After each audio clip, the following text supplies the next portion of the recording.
Welcome back to Pirate Talk Radio. This is episode 50. We're closing in on that 1 year. Episode 52 is coming up in just a couple weeks. Maybe some interesting changes. We'll see. We'll see how it goes. But hope everyone is doing well. This week's been a little crazy for me. I think every episode recently I've been saying things have been a little crazy.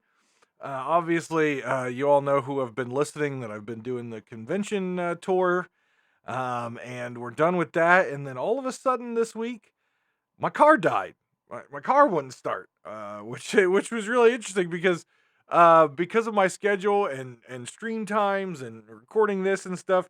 I take 2 days off a week from streaming, and that's kind of my prep for the podcast and recording the podcast and editing things. And yeah, so Wednesday, Thursday are usually my days of editing and getting the podcast squared away. But unfortunately, I my car just stopped starting, which means Wednesday, which is my research day and starting recording, and my grocery shopping day didn't happen because my car was dead. So it's been an interesting week. I will say the least there. But the car is working again. I got the battery all cleaned up. It's a car that I've had for I think going on 5 years now, somewhere around there. Turned over like 90,000 miles and just needed some cleaning of the battery connectors, and it was fine. But I'm not a car guy. I've never pretended to be a car guy. I don't know a whole lot about cars. I go for a car that's good on gas mileage, and it looks okay, and it gets me from point A to point B. That's kind of my thing with cars. Like, you want me to change the oil? Not gonna happen. I don't even know how to check the oil, let alone change it. So when it stopped working, I was obviously researching online and YouTube and all that fun stuff. With YouTube is a plethora of knowledge if you know where to look and what to look for. And I found out that my particular make of car has an issue where, not really an issue, but after a while there's some gunk that builds up on the connectors of the battery that you just have to clean off. For me, I assume when I take the car to get oil change and tire rotations, I assume that's something that's done. I was wrong. That is apparently, talking to friends of mine who work in the audio industry, that's not exactly something that they do unless it's requested. So I didn't know. But got in there with a nice brush. My dad came over and helped because he is a car guy. He knows so much about cars, it's ridiculous. And we just wire brushed it, used some baking powder and water, and got it all cleaned up. And so now the car's working. I can get out to the grocery store finally. I was actually running out of food to a point where I was just eating beef jerky. So there you go. Because I try to buy food each and every week, so it's fresh. And then and yeah, I was living off beef jerky and protein shakes. So there you go. Great meal for those of you out there who are maybe not the people like me who really watch what they put in their body. Might be like, oh my god, beef jerky and protein shakes. What the hell? How do you eat that? But I eat a lot of that, so it was okay. But it was an interesting week to say the least. And then this weekend, I normally stream on the weekends, but unfortunately, I feel like I have a plumbing leak, which I've noticed about a month ago, but I haven't had time to deal with it. So this weekend, I'm tearing up the floor of my bathroom to figure out what the heck's going on, and hopefully getting that fixed as well. So learning a lot about non-computer, non-technology things. I pay to think. I don't even mow my own grass. Okay, I don't have time. I have someone. I pay someone to mow my grass. All right. I just, for me, time is a resource that we don't get more of, and so I would rather be using that time to do things that I love and to do things on which I enjoy, and things that make money and generate money for charity. And mowing the grass is 30 to 45 minutes out of my day that I could better be used doing something else that one is more enjoyable and in my mind more impactful on the world than mowing my grass. So there you go. You can leave comments in the YouTube comment section. You can email me. You can tweet at me and tell me how much of a lame asshole I am. But there you go. I gotta support the small businesses out there. That's how I justify it.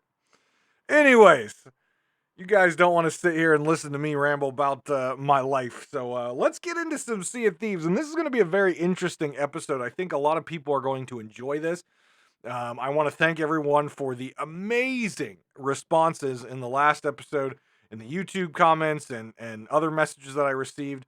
A lot of people really liked the review and thought that I kind of nailed it as far as mentioning the state of the game right now in season 4 and where things kind of stand. And there were some things that brought up that I didn't even know were currently going on, like apparently, it might have been fixed by now with a hot fix that they just did, but a bucket reg issue that was really causing a lot of frustration and pain. Really interesting, and I appreciate all the comments and the feedback that I've received on the YouTube channel, Pirate Talk Radio Podcast on YouTube, and then also the messages that you guys send as well. So. Let's get into today's episode. In today's episode, I want to talk about player experience, and that's kind of the overarching theme. But we're going to break that down into really two groups, and also kind of like speculating. And a lot of it is what could Rare do? What could Sea of Thieves do to help the player experience of the game? Everyone obviously listening to the podcast, we love the game. All right, we love it. Though there's frustrating points, there are annoyances, there's, bugs and everything else, but we love the game. We love the art style, we love the story, we love the game. But obviously, we would like to see the game continue 5 years, 10 years from now, and be in a better place where new players are wanting to play it. Existing players aren't leaving for whatever reason, and we can continue to enjoy a game that we love. The gaming industry is so flooded with games. New games are coming out every day, from big existing corporations to new startup indie companies. And it's just, Sea of Thieves is always just one game, one day away from the next big thing that takes the players away. Will all the players go away? No. There are definitely lifers, such as myself, but there are definitely games out there. For example, I've mentioned the game New World, that I think takes Sea of Thieves, even though there's no naval and things like that in Sea of Thieves. It takes this concept of an open world sandbox where you can do whatever you want. It slaps it on an MMO with stable servers and a good combat system. And honestly, New World feels like what the Sea of Thieves I want looks and plays like. There are a lot of bugs over there from that game. You can see it everywhere. A lot of people frustrated about the bugs over there. But if you look at the core value of the game being a sandbox, you do whatever you want. You have the PvP, the PvP out there, and you have a combat system that works. It's like New World is what I fell in love with Sea of Thieves, and they're just doing it that much better now 3 years later. So that's the worry that Sea of Thieves players should always have, is if Rare continues to develop the way they're developing, we could just be one new game release away from Sea of Thieves kind of fading into the sunset. Again, not completely disappearing, because there are lifers and people who really, really, really love this game, such as myself, and will continue to play it. But people aren't necessarily going to play it as much if the servers become pretty dead and barren. If they're not getting the experience out of it that they can, if bugs are continuing to plague the game, it's just a game away. And that's what we have to keep in mind. And I hope Rare realizes that, there's not some immortal shield. There's not some bubble. Even though the Sea of Thieves community is amazing, there's not some ward that surrounds Sea of Thieves and protects it from everything. And with games like New World and other MMOs coming out, Sea of Thieves really has to be concerned that players that like the sandbox adventure game with a story that they have to kind of discover and unknown, and they get to decide how they want to play. And more so, players out there who don't like PvP having the ability to toggle PvP off and not have to worry about getting attacked. These games are coming. New World is out, and other games like it are coming. And Sea of Thieves really has to be concerned that that genre that they have honestly been one of the only people in the sandbox adventure game with PvP and story and all that stuff with beautiful art, they have to be concerned, especially with these MMOs coming out with the same pricing model where you buy once and you play forever and you can buy cool cosmetics. So the model that Sea of Thieves has had is being encroached upon, and they need to be worried. Do I think they need to jump ship and run to a new project? Well, I think they've partially already done that with Everwild. We'll see. But obviously, the development of Sea of Thieves is still going. But we'll see now that A Pirate's Life is out. What are they going to turn to? What are they going to adjust their development to? And where are they going to go now that Pirate's Life is out? What's on the roadmap? We don't know. They don't really tell us any of that stuff. But I want to talk about player experience and what they could be doing in order to ensure veteran players are staying and new players are wanting to hop on a boat and join the Sea of Thieves. So I've got this broken down into several different parts. And I want to talk about why it's important that I bring these up and what it's going to impact. And I would like to know from you guys in the YouTube comments section. Send me an email, drop me a line on Twitter, or join our community Discord. All the links and stuff are in the description box. But please let me know what you think as far as what Sea of Thieves really needs to focus on the player experience to keep those vets around and to get new players to coming in. Because I'll be honest, and I was called out in many of my episodes that some of the things that I bring up are not new player friendly. And you're correct, because I don't think like a new player. I haven't been a new player in years. So I don't necessarily think about the new player. So I enjoy reading the comments and the things that people say, well, that really works for new players. Because I don't think that way. And that part of my mind is kind of blocked out now because I haven't been a new player for a very long time. So I appreciate those comments and pointing out that things that they do are really focused towards the new player and the new lifeblood. But those new players become veteran players in months. And so what are we doing in the future to ensure that those new players continue to play? And I think the first one I want to start with is Tall Tales. So I think the Tall Tale system is excellent. I think the story that is built in the Tall Tales, partnered with the journals that are released in each update, that we can learn more about the lore. I think the Tall Tale system in Sea of Thieves is great. I think it's a really awesome way to really drive the story and really build a really awesome narrative for the world that we're in.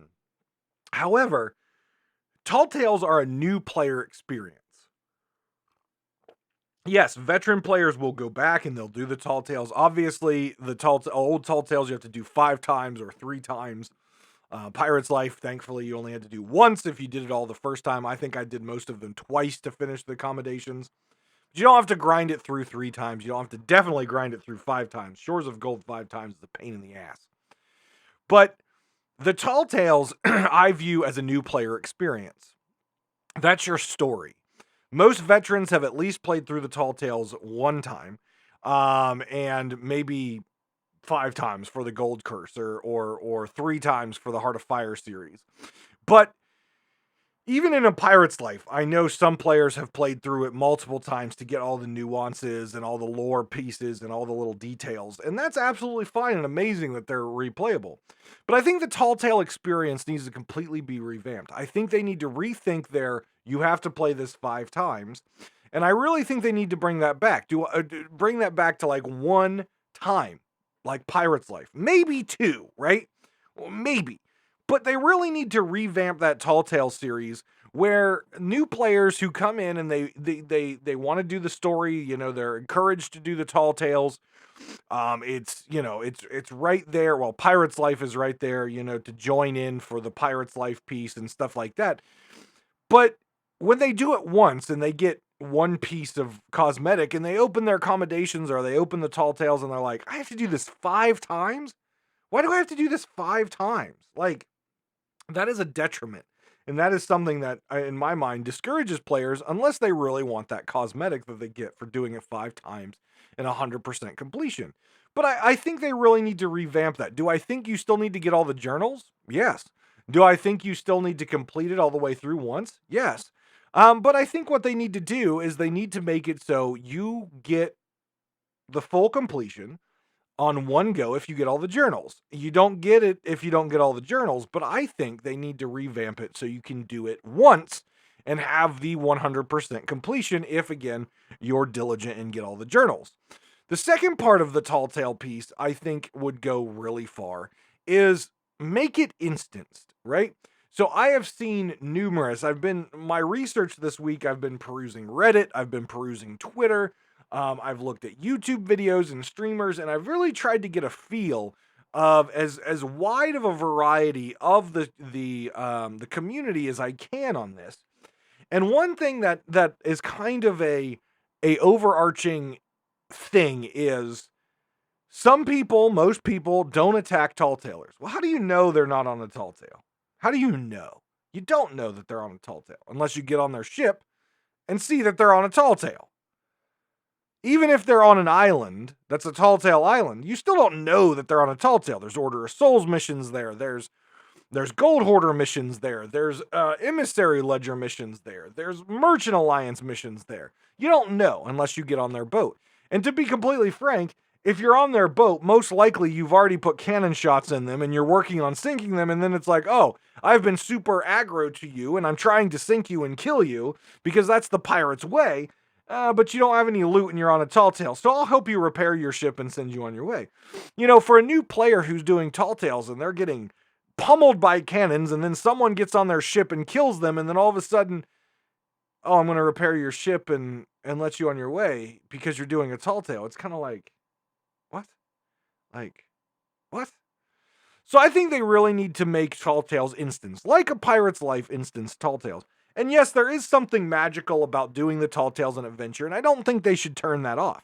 I think you should have the ability to do tall tales in adventure if you would like, but I think there should be a tall tale section where it prompts you into a private server with you and your crew, no one else, just you and your crew, and you can do the tall tales.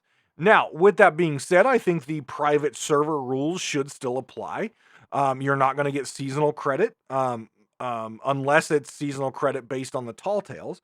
You're not going to get reward credit, so you can't go get loot and sell it unless it's stuff from the tall tales. So I think it should be an easy enough way that on a private server, you should be able to toggle things on and off, such as that. And obviously, if you have access to private servers, which not a lot do, you have the ability to do some things, but you don't have toggle abilities to change the world, right? But Rare does. And what I think they should do is allow you to join a private server, do your tall tale, you get your rewards, you get your accommodations for the tall tale, but all other accommodations that are outside of the tall tale and all other seasonal progress is turned off. Even sailing nautical miles, right? Because people are going to cheese the shit out of that. And they're just going to get on a private server. They're going to click on Tall Tale, and they're going to do just sailing, and they're going to complete their season pass. That's not the point.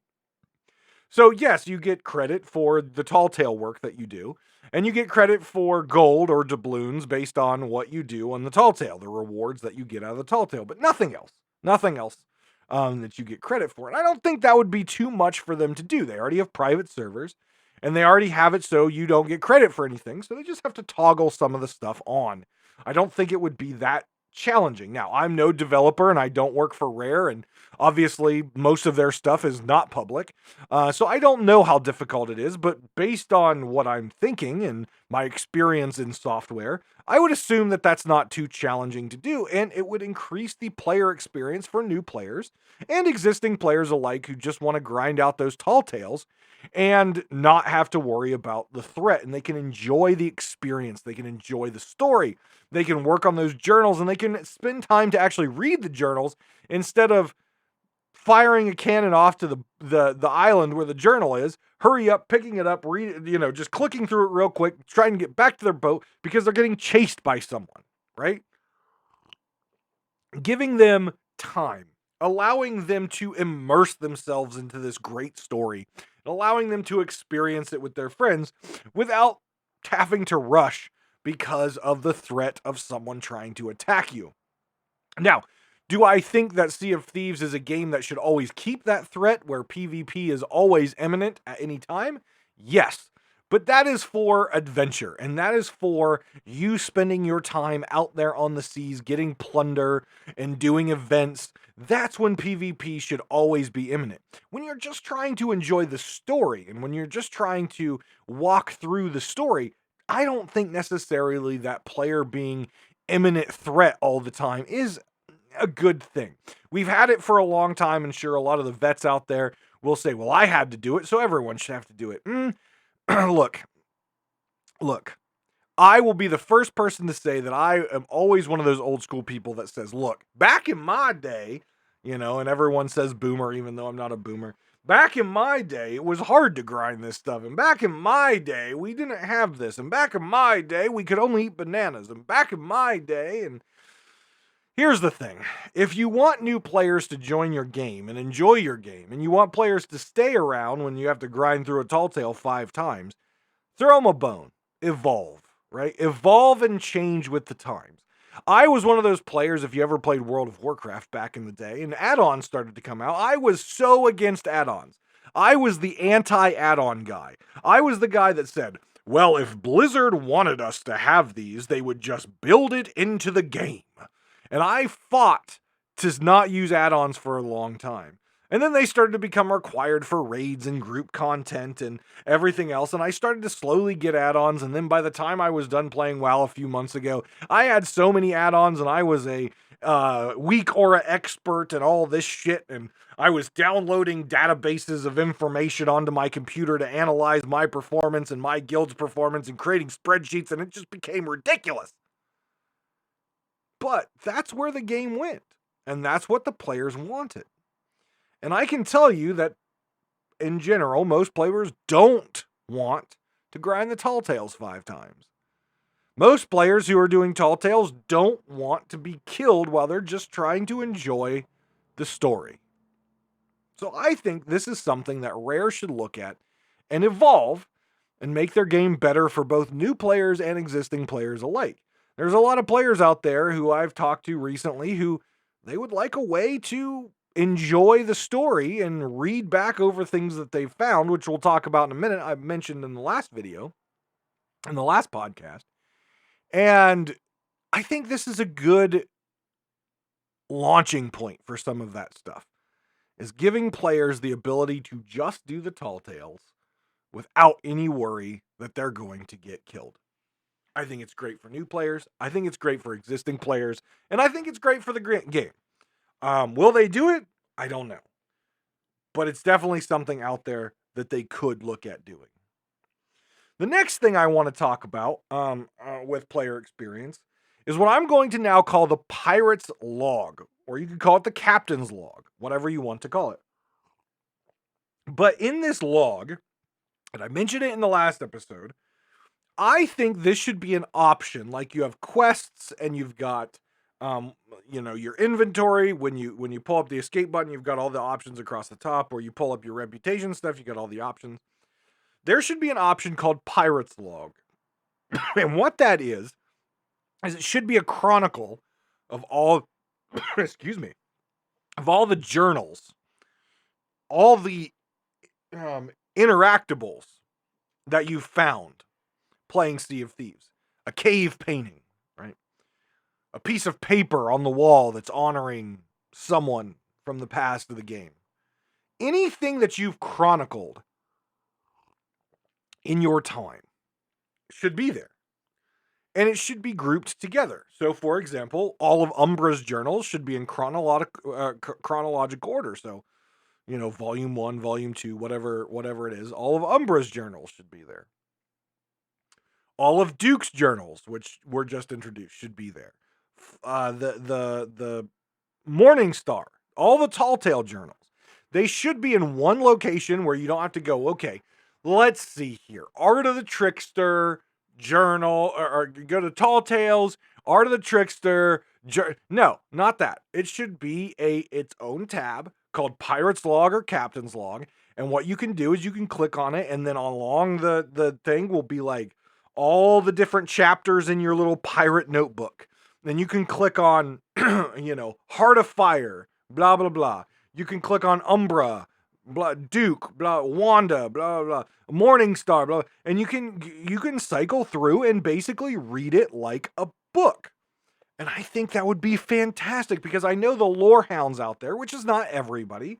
I know I enjoy the lore, but I enjoy it, in little bits and pieces. Like I learn the lore, and that's about it. But there are a lot of lore hounds out there. Falcor, Captain Logan. I have a buddy of mine that is in the Cutthroat organization. Ballin, and so many lore hounds out there.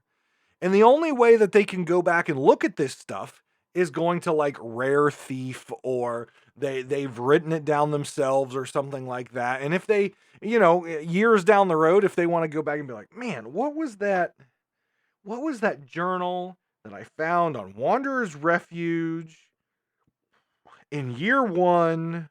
What was that, man? I can't. What did it say?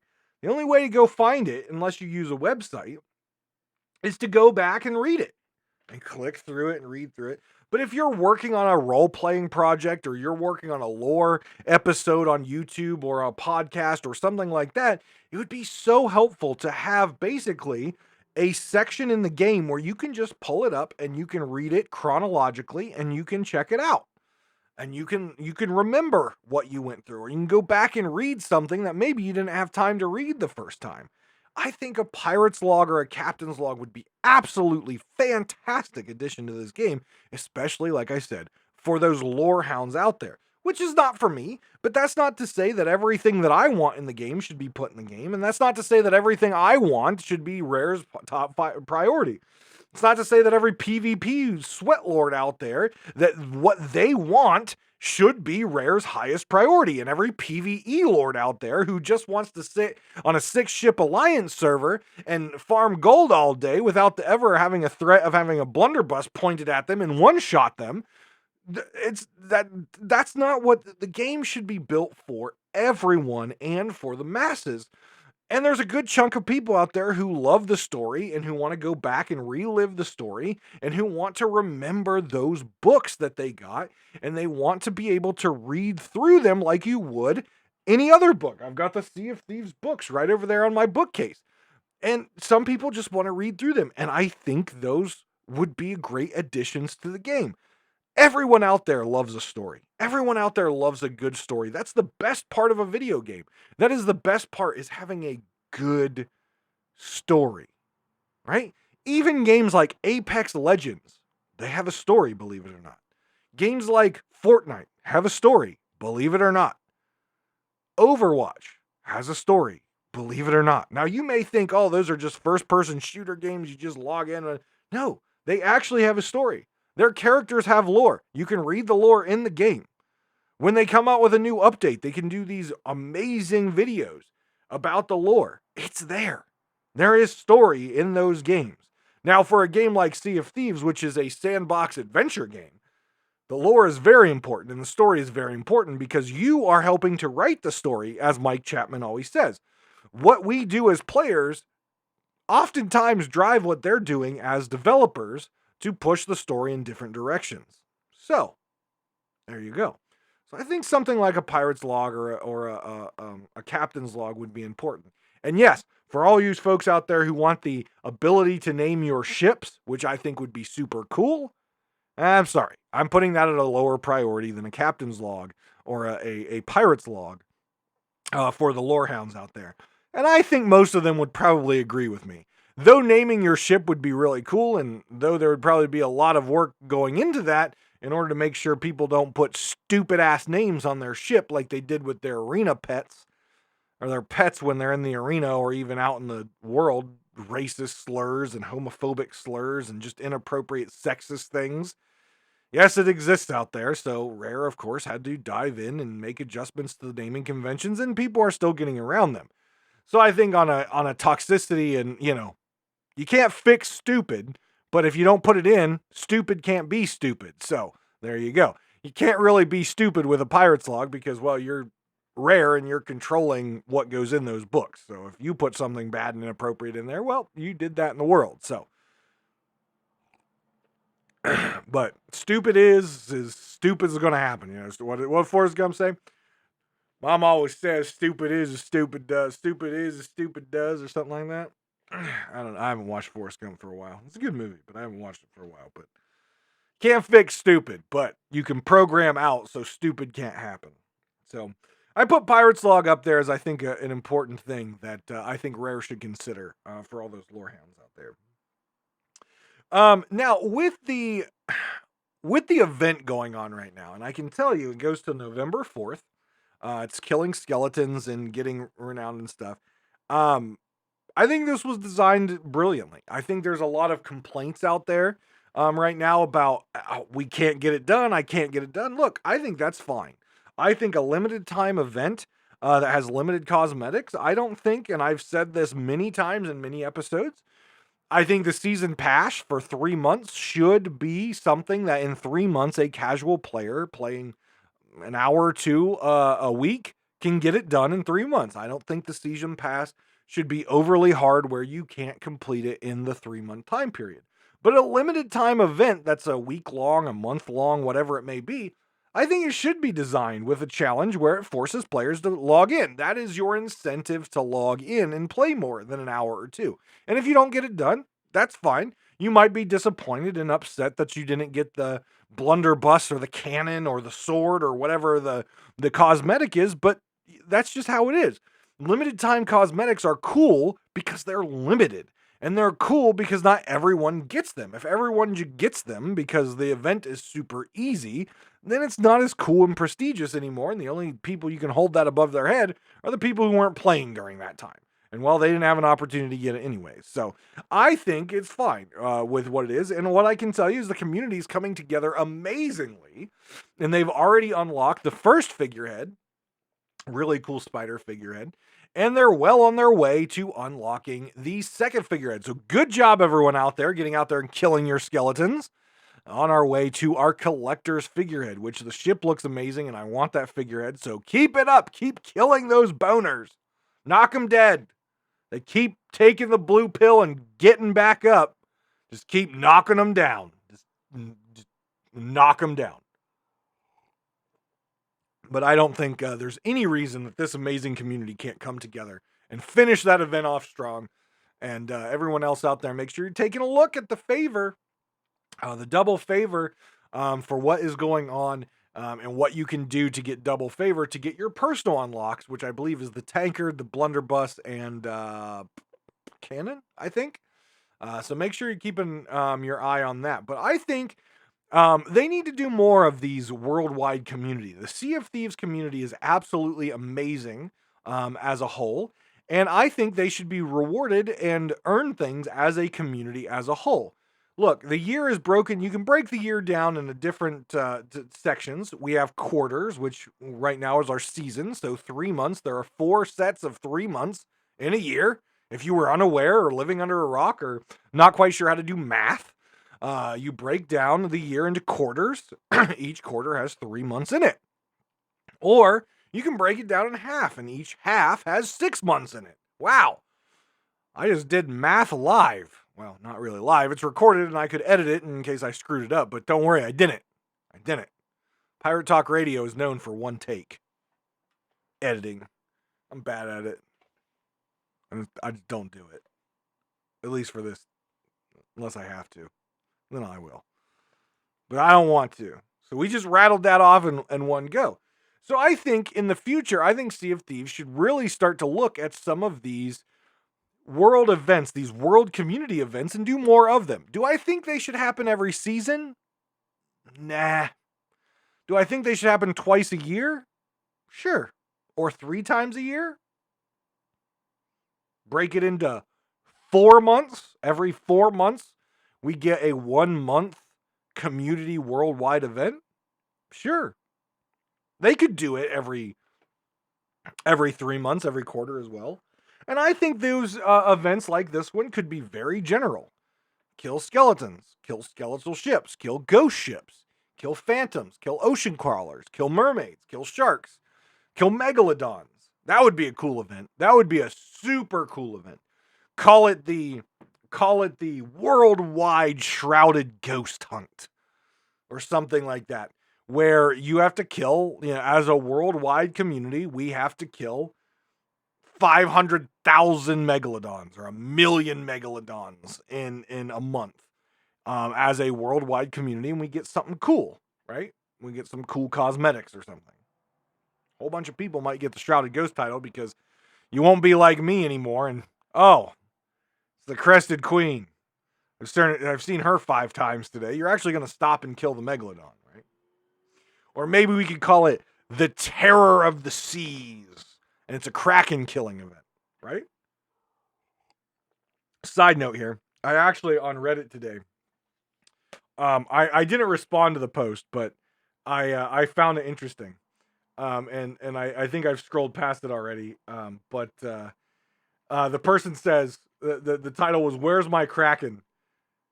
And it said, "I've been sailing around for 5 hours now as a new player, and I haven't gotten Kraken once." And I almost just wanted to respond and be like, "Be thankful, be thankful." That event, first off, needs to be elevated a little bit and revamped and made harder, made different, spiced it up a little bit. But as a new player, I assure you, you probably don't want to run into the Kraken. That's a very annoying event to get through, and as a new player, it can be kind of challenging. So, but yeah, you could do like Terror of the Seas, and as a worldwide community, you have to kill so many Krakens or Kraken tentacles or something like that. I think they need to do more of those throughout the year. I think it's great. It brings the community together. It gives everyone a singular goal that we're all working towards, and we get cool stuff along the way. Now, there's smaller events. Now, I've been critical of their smaller events for a long time, and I will continue to be critical of their smaller events if they continue to do stupid shit like reusing everything that they always do every single event. Look, you are a creative company. You are a creative as a hell company. Your art department is amazing. Your story department is amazing. You can't tell me, with all those big brains over there, all those 5 heads over there, that you can't come up with a more interesting event than the same daily deeds and the same seasonal deeds and the same accommodations that we've seen now for years and months and weeks. You can't tell me that all you 5 heads over there can't figure out something new and creative. Hell, a couple episodes ago, I took your Borderlands event, I took a knife to it, I chopped it up in a whole bunch of little pieces, and I redesigned your damn event to make it more interesting as far as player interactions and more branded as far as mixing Sea of Thieves and Borderlands. I did that in an hour-long episode. I chopped it to bits like a whole bunch of pieces of sushi. I went nom nom nom nom nom, and like a mama bird, I regurgitated it so you at Rare could eat it up and get some creative juices flowing with these damn events. Because I'm not gonna lie, I'm sick and tired of sitting here looking at the event and all looking like, oh look. Kill 50 skeletons under the effect of a grog ball. Oh, look. Defeat Flameheart. Oh, look. Beat the Duchess, the 2-headed helmsman, and whoever the other guy is that I can't think of off the top of my head. Oh, look. Beat a Fort of Fortune. It's in your accommodations. Oh, here's my favorite one. Defeat an Ashen Windlord. Turn in an Ashen Windlord skull. Hello? We've done that now for well over a year. The Grog Ball achievement has been out since Curse Cannonballs existed. Why in the hell does event after event after event have to be a freaking reused bullshit from the past? We've already done it. These guys and gals over at Rare are super creative, and that is the regurgitated bullshit that we get. And like I said, in an hour-long episode, I chopped up their Borderlands event, ate it, nom nom nom nom nom nom nom, and regurgitated gold. Absolute gold. Making their event not only branded for Borderlands, not only branded for Sea of Thieves, where you get the mayhem of Borderlands, you get the feeling of Vault Hunters of Borderlands, you get the piratey side of Sea of Thieves meshed together like a beautiful love child of an event, and on top of all that, you also get cool cosmetics, and I included player interaction in there. PvP. Come on. It's not hard. It really isn't. It really isn't. But I know it's easy. I know it's a cop-out just to reduce, reuse, and recycle. All right? Look, Rare, you're not the planet, okay? We're trying to save you. We're trying to save the game that we love. We're trying here by giving you amazing ideas. Okay, I am. I know other people are too, but mine are better because I made them and I just say they're better. Because I'm an egotistical prick and I just say they're better. Hire me. Rare, call me up, okay? Call me up. Hire me. And I'll slap down ideas for every event you have in the next 5 years. I will build you events for the next 5 years. Each month will be a unique thing. Give me a team of developers who can build a database tracking system to track the shit I want to do, and I will build you a awesome, fun, player interactive event that does not reuse your stupid accommodations, your dumb daily deeds, and your seasonal milestones. I will put it on the line right now that you could hire me, and when I start 30 days from then, you will have an event that is awesome, it is unique, it is branded, it is fun, it is player interactive, and it is different than anything you ever done. And I assure you, I will have one for every month for the next 5 years. You just got to hire me and pay me. And I'll continue to do this show, even though you'll hate me.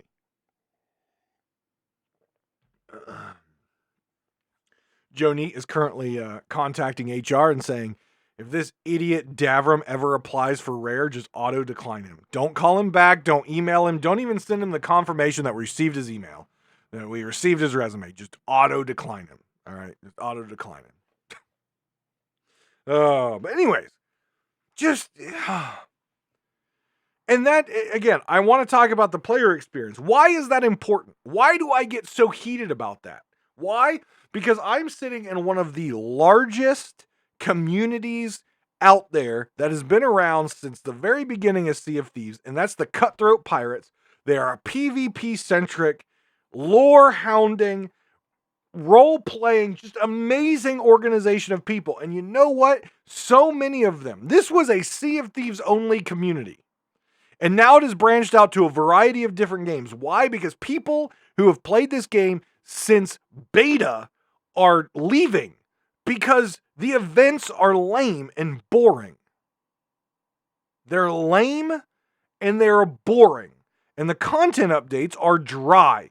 Even now that we're underwater, are dry. They look beautiful. The lore is great, but they're dry and don't last long.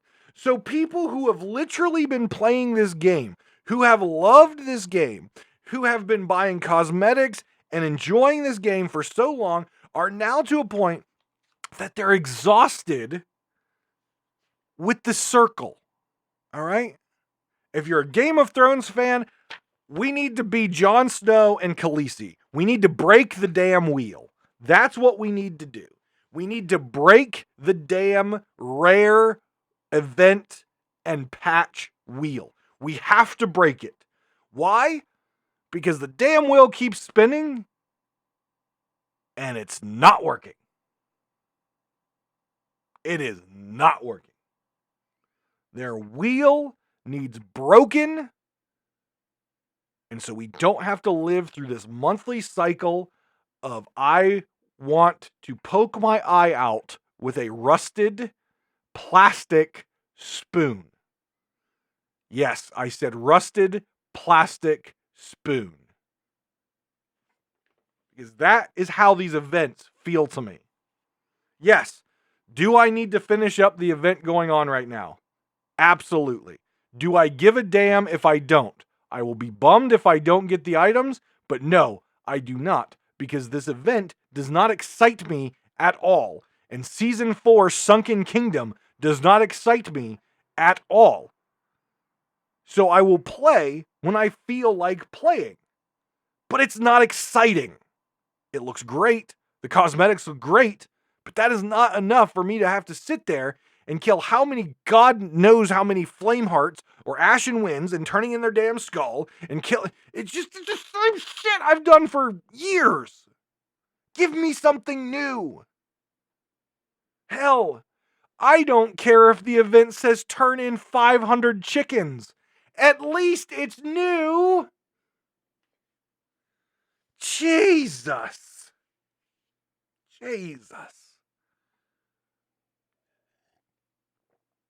Can we? Okay. Here's an idea. So I'm just going to rattle this one off real quick. Here's my idea. We call the next event for next month, November's event rare. Here we go.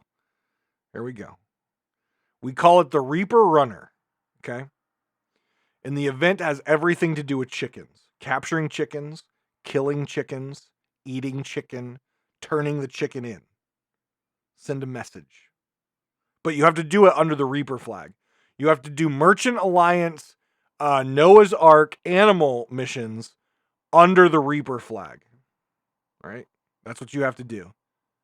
Killing chickens, eating chickens, turning chickens in, delivering chickens, all with the Reaper flag raised. We'll call it Reaper Runners, and all the chickens will have little tennis shoes on, like little Jordan Airs or something like that. Little Adidas. You can even put them in jerseys or something, right? There you go, Ray. There, I just gave you something new and creative and interesting. You know how many people would laugh at that? But you know how many people would do it? I don't even like merchant missions. I don't even like them. I don't like doing Noah's Ark. But by God, if you called something Reaper's Runners and you have to do all these Merchant Alliance chicken-based missions, the pun, the joke about Reapers running away and their chickens, absolutely hilarious. I would log in and I would do Noah's Ark to complete that mission just because it's freaking hilarious. No, go turn in an Ashen Wind Skull. That's new. That's exciting. No, it's not. Right, the next piece that I'm going to get to after I talk about the ads, which everyone loves. Guys, I want to thank everyone, as always, for listening. And if you would like to financially support the broadcast, you can go over to patreon.com/DavrimTV. And there's a variety of different tiers there that you can sign up and join. They give you unique roles in the community Discord. They also give you call-outs on the podcast and my YouTube videos that aren't revolving around Sea of Thieves on my channel, Davrim TV. Also, you can check out Pirate Talk Radio Podcast on YouTube. You'll be called out in the credits and on the podcast. Make sure we honor you for everything that you do to support this podcast. But that's not all. That's not all. You also get some really cool swag depending on the particular tier that you subscribe to, including merch and including holiday cards sent to you by me with love. And I'm sure they'll be funny and hilarious. You can also go check out in the link description below. You can check out and get 15% off your first order of Death Wish coffee, the only coffee that I drink, the strongest naturally growing coffee in the world. They have a variety of different flavors, including their classic. They also have a more mild in their Valhalla, and they also have some holiday types like pumpkin spice if you're basic like me and sometimes enjoy some pumpkin spice in their coffee. Not the creamer. Not the creamer. The coffee is actually pumpkin spice, not the creamer. You can also go check out the link to Humble Bundle, where you can get discounts on video games, software, ebooks, e-tapes, and all that fun stuff, all over on Humble Bundle. And all the money, you get to decide where it goes to. You can support my content by sliding the fader to me by using the link, or you can give to a charity, which I personally would encourage you to do, but I won't tell you not to support me.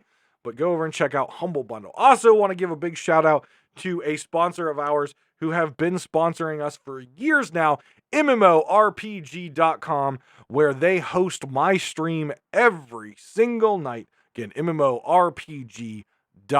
You can check them out for all your MMORPG news, articles, walkthroughs, guides, videos, and all that stuff. Great website. Use them for years, and they have supported me for years. So I super appreciate that.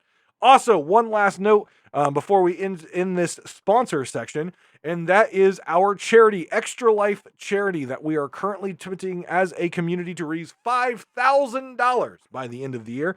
Donations are open. You can check out the link in the description box below to donate. There are a whole bunch of incentives on there to get me to eat or consume different things, including Bean Boozled, including black scorpions, including a tarantula, including grubs and worms and stuff like that. There's also some magic card openings on there. There's some goofy stuff for me to do on stream as well. Anything you donate to on there will be done on the next live stream.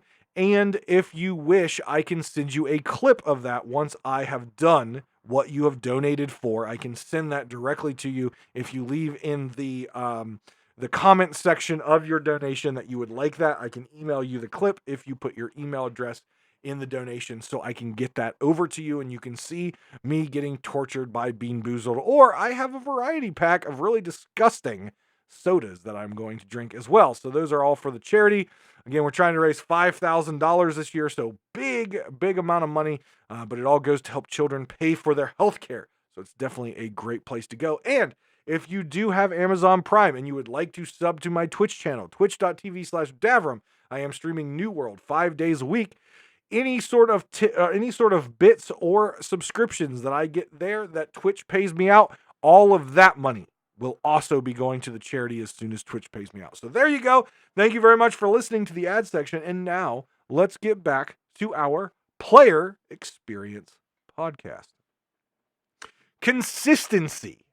Consistency is something I believe that Rare needs to heavily focus on and heavily work on in order to increase the overall player experience, both for new players and existing players. Now, new players aren't necessarily going to notice this right off the bat, but are going to quickly notice the inconsistencies of Rare in their decision-making, in their development, in everything that they do. Let me give you a prime example of this inconsistency. The Sea of Thieves podcast once existed. Then it went away. Then it came back. Then it went away. Then it came back, and then it went away, and so on and so forth. Sea of Thieves News was something that we got each month with an update. They said they were going to stop doing it. It's back now, out of nowhere. I thought you were stopping doing it. But the podcast you were doing, and now it's not happening. But there's no announcements that there's consistency issues there. And that's just, that's not game impacting, but that just shows you the inconsistencies of that studio, of Rare as a studio, that they can't even keep that straight. They can't even keep their content straight as far as what is happening and what is not, what is being sunsetted and what is back. They can't keep that straight. Now, if we look at the game itself, let's just look at bugs. Barrel bug. Alt-tab freezing. Bucket bug. water bug, fixing your ship bug, the mast bug, the cannon bug. Your ship flies off into nowhere for no reason bug. Some of these bugs have been fixed over the past couple years, and then they come back, and then they get fixed, and then they come back, and then they get fixed, and then they come back, and then they get fixed, and then they come back. Remember that wheel I was talking about? Hey, the wheel doesn't just exist because we're repeating the same damn events all the time. It's also their development cycle wheel. Bugs get fixed, bugs come back, bugs get fixed, same bug comes back, bugs get fixed, same bug comes back. It's a cycle. It is a wheel. It is a curse. It is a plague. And though new players don't see that and don't understand that right off the bat, they will quickly learn that each update that comes out, we don't know if a bug that was horrible is now going to be reintroduced. We've seen it time and time again. So each patch day, when you log in, it's kind of like you bite your nails and hope that a bug, like a mast bug or something like that, hasn't just reemerged again. That is the wheel that I'm talking about. It don't just have to do with events. It's consistency. Rare is not consistent. They're not consistent with their content, and they're not consistent with keeping things fixed that are fixed. They allow it to disintegrate. They allow it to get broken again. And then they're spending resources again. It's absolutely ridiculous on a financial level. I wish they had an analyst over there, or maybe they do and they're just bad at their job, or whoever that analyst is giving the notes to is bad at their job. But I want to know how much money and resources they've spent fixing the same bug 5 times. How much money have you spent on resources fixing the same damn bug 5 times every other month because it comes back and it's broken? Then you have to reallocate those resources, re-spend the money. We wonder why hit registration's never been fixed. Now, can it be fixed? We don't know. I doubt it. But we wonder why hit registration in combat never gets better. Well, if you fix a bug like a barrel bug or an alt-tab freeze bug or a mast bug, and you spend all that money, those tens of thousands of dollars in labor to fix that, then you release a new update, and it's broken again. Now you're spending tens of thousands of dollars in labor to fix it again. It's just financially irresponsible. It's an irresponsible use of resources. When you have all these other issues that players have been banging their hands on for you to fix for years, and you haven't even touched them, and they're getting worse, or they slightly get better, and then they break horribly again. It's because you're spending all this time and money and resources fixing the same damn thing every single month because you just break it again. And that's really bad design. That is really bad game design. That is really bad QA. And I'm sorry, Joe Neat, love you to death, but as the executive producer of Sea of Thieves, the buck stops with you. You got to get in there and take your leadership who are running these development teams and like, guys, I'm sorry, but if you keep breaking shit, there's the door. I'm going to take my big boot and kick you out and find someone who is going to lead a team to fix something permanently. It's just bad developmental leadership. And like I said, love Joe Neat to death, but the buck stops with him. He is the executive producer.